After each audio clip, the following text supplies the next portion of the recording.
Thank you to all the organizers and sponsors and the tens of thousands of people from around the world attending the 2021 Iran Human Rights and Democracy Conference. And I want to give a special thank you to my friends at the Organization of Iranian American Communities for asking me to be part of this historic event. I'm honored to participate, to demonstrate my support for and to stand with each of you and the Iranian people in their quest for a secular, democratic, and non-nuclear Republic of Iran.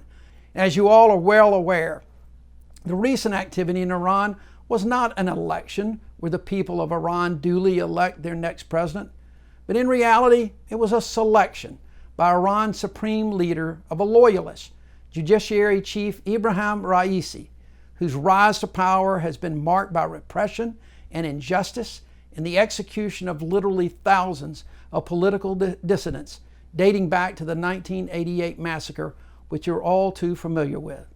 Many who are in attendance at this conference are the mothers and fathers, sisters and brothers, and children of the fallen at the hands of the regime and Raisi. But know this, the people of Iran did not speak in this past election. They spoke with their silence. They spoke by refusing to vote in an election where the outcome was preordained and not reflective of the will of the people. By refusing to participate in such a sham, the people of Iran, not the regime, can claim victory. And know this as well. The speakers at this conference are here because we are with you. The 242 bipartisan co-sponsors of H.R. 118 and others who support it in the United States Congress are with you.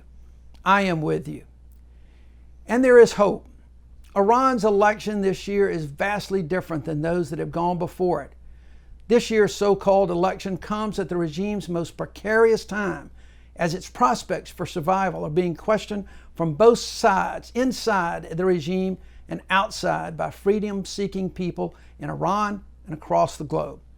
The vulnerability has been on full display since the last Iranian election, with a series of successive uprisings each year since 2017.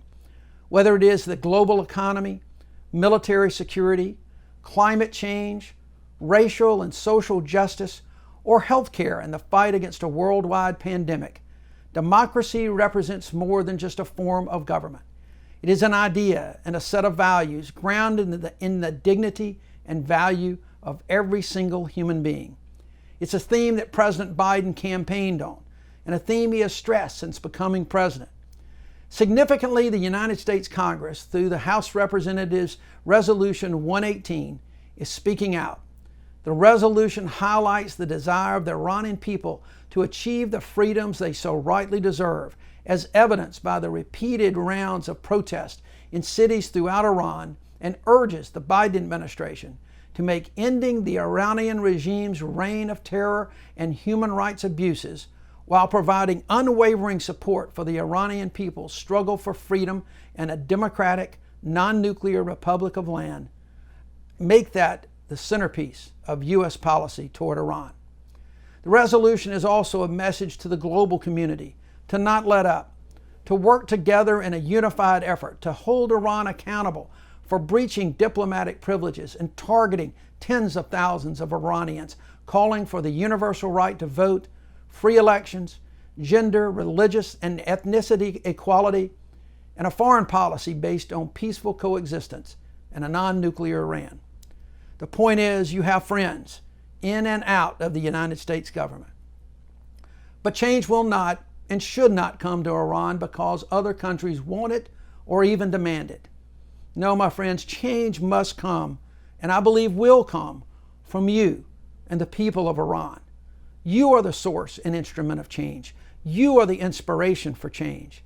As the late Senator John McCain said to you just a few years ago, you are the example to the world that those people who are willing to fight and sacrifice for freedom will achieve it. The people of Iran are demonstrating time and time again, year after year, that they're willing to make the sacrifices for freedom. In particular, the youth of Iran, the students and younger generation of Iran, are leading the efforts for a more inclusive society, a society where all are treated equally, one that does not discriminate based on gender, ethnicity, or class. these young people see the value to the world of an Iranian society that freely allows the Persian people to showcase their talents in business and science and the arts. As with all countries, but particularly Iran, the future lies in its youth. The power and strength of young people are especially significant for me. I grew up in a period of unrest in America, where the youth of America demanded civil rights and equal opportunities for American citizens of all races. And I'm proud to say that it was the youth of my city, Birmingham, Alabama, that became the shining example and inspiration for America's civil rights movement some 60 years ago. Today, it is the youth of Iran that is also a beacon of hope. Time and time again, it is the Iranian students and youth that are leading the way for freedom in Iran. Major uprisings in December 2017 signaled that the regime change is within reach. January 2018 protests dispelled the false narrative that there was a struggle between hardliners and moderates within the regime. The November 2019 uprising encompassed nearly 200 cities and towns, resulting in even harsher repression by the regime.